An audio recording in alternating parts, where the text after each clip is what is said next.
Guys, welcome to Pakistani real reaction. तो कैसे हैं आप सब? उम्मीद है आप सब बढ़िया होंगे, मजे में होंगे और खुश भी होंगे। मेरा नाम है मुदस्सिर, मैं हूं मुबश्शिर। सो गाइस, आज सबसे पहले आप लोगों को एडवांस में हैप्पी इंडिपेंडेंस डे, क्योंकि कल आपका इंडिपेंडेंस डे। तो आज हमने सोचा एक कमाल की वीडियोस आज भी आएंगी और कल भी आएंगी। तो वीडियो का टाइटल है मैं भारत हूँ, भारत की आत्मकथा। इंडिपेंडेंस डे स्पेशल वीडियो है, मनोज मुंतशिर सर का वीडियो है। बहुत ज्यादा कमाल के वर्ड्स होते हैं इनके। मैं भारत हूँ, कैसी वीडियो होने लगी है जल्दी से देखते हैं। काउंटडाउन करते हैं 3 2 1 एंड स्टार्ट। इनके वर्ड्स बहुत कमाल करते हैं।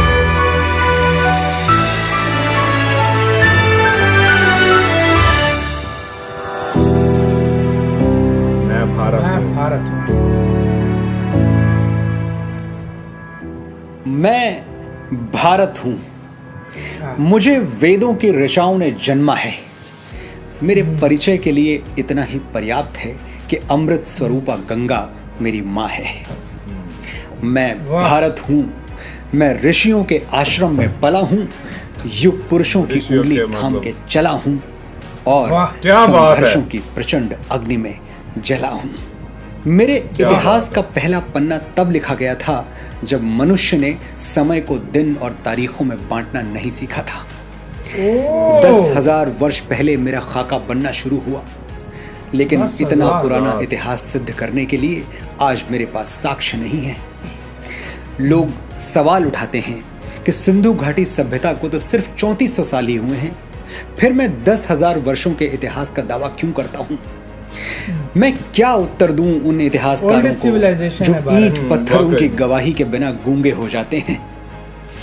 3400 साल पहले के अवशेष तो उन्हें दिखते हैं, लेकिन 5000 वर्ष पहले कुरुक्षेत्र में शस्त्र त्याग चुके अर्जुन को गीता का ज्ञान देते कृष्ण नहीं दिखाई देते।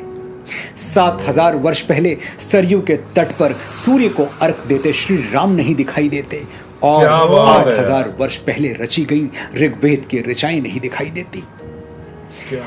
आज मानचित्र पर मेरी जो छवि है, मैं हमेशा से ऐसा नहीं था।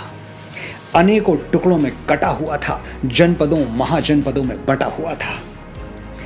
फिर एक दिन तक्षशिला में जन्मे मेरे एक पुत्र ने अपनी शिखा खोल दी और यहीं से मेरे अखंड राष्ट्र बनने का मार्ग भी खुल गया। खंड खंड बिखरे हुए मेरे अंग एक ध्वजा तले सिमट आए। आज की भौगोलिक भाषा में कहूं तो चाणक्य और चंद्रगुप्त ने मुझे बिहार से बलूचिस्तान और कश्मीर से कंधार तक फैला दिया।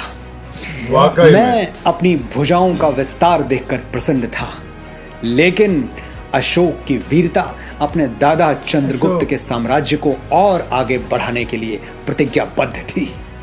अशोक ने मेरी सीमाएं तक्षशिला से ईरान तक खींच दी। मेरा विस्तार पूरे विश्व को अचंभित कर रहा था, भौगोलिक और आध्यात्मिक दोनों रूपों में। एक तरफ मेरे हाथों में चमकती हुई तलवारें लहरा रही थीं, तो दूसरी ओर मेरे गले से बुद्ध और महावीर की वाणी गूंज रही थी।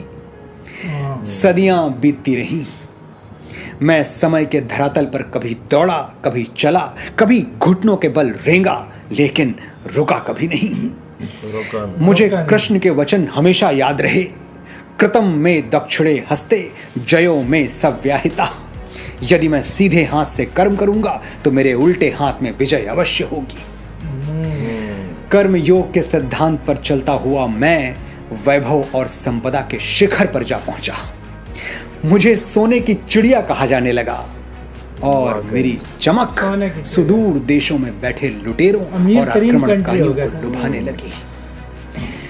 मैसिडोनिया का वो राजा सिकंदर महान, जिसकी सेनाएं विश्व विजय पर निकली थी, वो पर्शिया और गंधार को अपनी शमशीरों से चीरता हुआ मेरी सीमा में दाखिल हो गया। सिकंदर दुनिया का बहुत बड़ा भूभाग जीत चुका था और मुझे जीतने ही वाला था कि मेरा वीर पुत्र पंजाब का राजा पोरस उसके पागल घोड़ों के आगे दीवार बन के खड़ा हो गया। पोरस ने रोका था। यूनानी इतिहासकारों ने लिखा कि पोरस हारा, सिकंदर विजयी हुआ। झूठ बोल रहे थे वो, लेकिन अफसोस मेरे इतिहासकारों ने कभी इस झूठ को चुनौती नहीं दी। कभी पूछा नहीं यूनानियों से कि अगर सिकंदर जीता तो फिर खाली हाथ भारत से वापस क्यों गया। सच ये है कि साम्राज्यों का भूखा वो गिद्ध मेरे बदन का एक टुकड़ा मांस भी नोच नहीं पाया। पोरस ने उसके खूनी पंजे तोड़ डाले, ऐसा हराया कि उसका आत्मविश्वास चकनाचूर हो गया और यूनान पहुंचने से पहले ही वो आदिवासियों के हमले में मारा गया। वो कहानी तो सबने सुनी कि सिकंदर ने मरते हुए कहा था, मेरे हाथ मेरी कब्र से बाहर रखे जाएं ताकि संसार को पता चले कि सिकंदर भी दुनिया से खाली हाथ गया। लेकिन किसी ने ये नहीं पूछा कि वो हाथ खाली किसने किए थे। मैंने किए थे, मेरे पोरस ने किए थे। पर सिकंदर आखिरी नहीं था। अरब, महमूद, तुर्क, तैमूर और मंगोल भी घोड़ों पे चढ़ के धूल उड़ाते हुए आए और मेरे मंदिरों का सोना चुरा ले गए, मेरे ग्रंथ जला दिए, मेरा इतिहास छिन्न भिन्न कर दिया। अनगिनत घाव लगे मेरे बदन पर, लेकिन विश्व बंधुत्व का आदर्श छाया रहा मेरे मन पर। मैं परदेसी शमशीरों की चोट खाता रहा और अतिथि देवो भव दोहराता रहा। मेरी यही शांति प्रियता सात समंदर पार से आए हुए अंग्रेजी सौदागरों के लिए वरदान बन गई। मेरे राजाओं के दरबार में जमीन पर नाक रगड़ने वाले ये गोरे अचानक राजसत्ताओं के स्वामी बन बैठे। विक्टोरिया की भेजी हुई पीढ़ियों ने मुझे ऐसे जकड़ लिया कि मेरी रक्त शिराएं पीड़ा से कराह उठी। 200 साल उन्होंने सैकड़ों वर्षों तक विश्वासघात के धुएं में मेरा दम घुटा। मुझे याद भी नहीं आता कि कितनी बार मेरी गरिमा का हनन हुआ, कितनी बार मेरा स्वाभिमान लुटा। लेकिन मैंने भी ऐसे लाल पैदा किए थे जो रंग दे बसंती गा के मेरे लिए फांसी के तख्ते पर झूल गए। मुझे याद आती है लाहौर सेंट्रल जेल। मेरा बेटा भगत अपनी बैरक में कैद है। फांसी का हुक्म सुनाया जा चुका है, तारीख नजदीक आती जा रही है। अंग्रेज ऑफिसर्स रॉबर्ट्स और बार्कर उससे मिलने आते हैं, कहते हैं माफी मांग लो भगत, जान बच जाएगी। चिट्ठी लिख दो ब्रिटिश सरकार को, कह दो कि तुम अपने किए पर शर्मिंदा हो और हम भूल जाएंगे कि तुमने असेंबली हॉल में बम फेंका था, सैंडर्स की हत्या की थी। तो कह रहे थे भगत ने रॉबर्ट्स और बार्कर की बात मानकर अंग्रेज सरकार को चिट्ठी तो लिखी। क्या लिखा था उस चिट्ठी में? भगत ने लिखा, मैं ब्रिटिश सरकार से अपील करता हूं कि मुझे फांसी न दी जाए, क्योंकि फांसी अपराधियों को दी जाती है और मैं क्रांतिकारी हूं, भारत मां का सिपाही हूं, मुझे भरे चौराहे पर गोली मार दी जाए। ये युद्ध का विधान है कि गोली से मरने में सिपाही की शान है। वाह। बेगैरत अंग्रेज सरकार एक देशभक्त की ये जरा सी ख्वाहिश भी पूरी नहीं कर पाई। पहुंचा दिया मेरे भगत को फांसी के तख्ते तक। और भगत, मेरा भगत, उसने सोचा मुझे तो वीर गति चाहिए, गोली नहीं तो फांसी सही। भगत फांसी का फंदा ऐसी दीवानगी से चूमने लगा जैसे मेहंदी से सजे हुए अपनी दुल्हन के हाथ चूम रहा हो। ऐ दुल्हन, मैं राख बन सतलज नदी में बह गया, पूछ मत तेरी जुदाई दिल पे कैसे सह गया। है शहादत की खुशी पर जाते जाते दुख भी है, हाय आजादी तेरा घूंघट उठाना रह गया। ये था मेरा वीर बेटा भगत। और मेरी बेटी जो दुधमुहे बच्चे को पीठ पर बांधकर अंग्रेजों से जा भिड़ी और उनकी लाल वर्दियों के धागे खोल दिए, लक्ष्मीबाई। मेरा एक और बेटा अल्फ्रेड पार्क में एक पिस्तौल लिए अनगिनत अंग्रेजी राइफलों से लड़ गया और जब पिस्तौल में आखिरी गोली बची तो वंदे मातरम बोलकर मेरे चरणों में भेंट चढ़ गया। 25 बरस की भरी जवानी में आजाद मुझे छोड़ गया।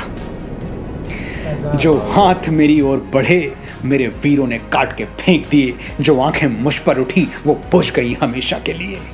मैं भारत हूं, बलिदानियों के रक्त से भीगी हुई मेरी वादियां हैं। मेरे माथे पर स्वतंत्रता का 75वां सूर्य चमकने वाला है, क्योंकि मेरे सीने में शहीदों की समाधियां हैं। मैं भारत हूं। मेरे पास वर्ड नहीं है यार। ये जो हमने देखा, ये स्टार्ट से बताया किस तरह पूरे इंडिया पे, मतलब 10,000 साल का पुराना इतिहास है भाई। क्या था यार, सच में यार, ये क्या था यार। मैंने ये बेस्ट चीज देखी आज भाई, बेस्ट चीज मैंने ये सुनी आज। मतलब मनोज सर यार आप कमाल के आदमी हैं बहुत यार। कमाल। आपके वर्ड जो होते हैं वो words भाई का चुनाव देखने किस वाले। तरह होता है इनको यार। पता है क्या वर्ड्स बोलने हैं, ये इतने कमाल आदमी हैं, इन्होंने जो वर्ड्स बोले हैं मैं कहता हूँ हमें गूज़बम्प मिल गए, आपका क्या हाल हो रहा होगा ये तो हमें आइडिया भी जिस नहीं हो तरीके सकता। से बोला है ओए कि होए सबने होए। किस तरह कुर्बानियां दी, किस तरह हाँ। भगत सिंह हमारे आजाद पैरों की खाक और चूमने वाले हाँ, अंग्रेज हम पे राज कर गए। यार, उससे पहले जिन्होंने हमला किया, तुर्कों ने, मंदिर लूटे, मंगोलों ने, पता मंगोलों नहीं ने, कितने आए, मुगल ने, हाँ। काफी हाँ। सारे आए यार जिन्होंने इस तरह हमला किया। और जो है ना यार इस तरह मतलब यार क्या भाई मेरे पास वर्ड नहीं बहुत कमाल था यार, बहुत चाणक्य फिर चंद्रगुप्त मौर्य फिर मतलब अशोक का फुल बताया, एक इतिहास फुल था एक जो है ना वो इतिहास सब बता कुछ, के गए। और बताया कि किस किस तरीके से किस हाँ। तरीके से ये क्या वो, हुआ? और आज भी यार, भारत वो खड़ा है वो यार, कहते हैं मजा आ गया गूज़बम्प्स वाली यार फीलिंग थी इसके यार। बिल्कुल अंदर वाकई में। कहाँ तक, मतलब इंडिया के बॉर्डर लगते थे ईरान तक, वहां से बिल्कुल। वो अलेक्जेंडर का बताया गया, बिल्कुल। सिकंदर का। हाँ भाई बिल्कुल मजा आ गया भी किस्म की यार वीडियो वाकई थी। में। गाइज आप लोग क्या कहते हैं इस तरह की प्लीज कोई और भी वीडियोस हुआ करें तो हमें प्लीज सेंड कीजिएगा। जरूर बताइए। इधर ही वीडियो खत्म करते हैं, अपना बहुत ज्यादा ख्याल रखना, तो यार बाय।